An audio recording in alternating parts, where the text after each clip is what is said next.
நல்லிச்சேரி சுற்றுச்சூழல் மன்றம் நமது பள்ளியில் வந்ததற்கு பிறகு மாணவர்களுக்கிடையே ஒரு புத்துணர்ச்சி ஏற்பட்டு குப்பைகளை தரம் பிரித்து மக்கும் குப்பை மற்றும் மக்காத குப்பை என்று மாணவர்கள் கண்டறிந்து பள்ளி வளாகத்தினை தூய்மை செய்து தற்போது அதனை செயல்படுத்தி கொண்டு மாணவர்கள் ஆர்வமுடன் வருகிறார்கள்.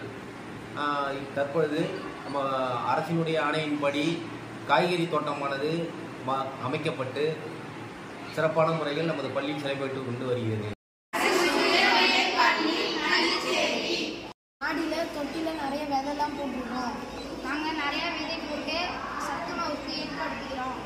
எங்கள் ஸ்கூலில் விதை விதைக்க எங்களுக்கு ரொம்ப பிடிச்சிருக்கு. இன்னும் நாங்கள் நிறைய விதை விதைச்சி சத்துணவுக்கு கொடுக்கலாம்னு பிளான் பண்ணியிருக்கோம். இது எங்களுக்கு ரொம்ப பிடிச்சிருக்கு. டீச்சர் வந்து கூட இன்னும் நிறைய செடிகள்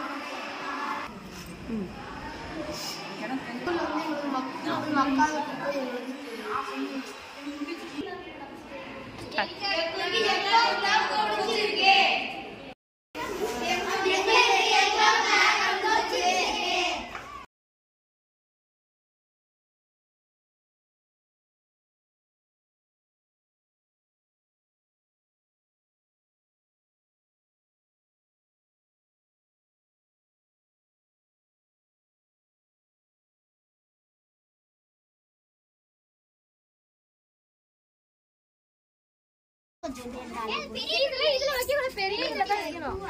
பெரிய இதுல வைக்கணும்.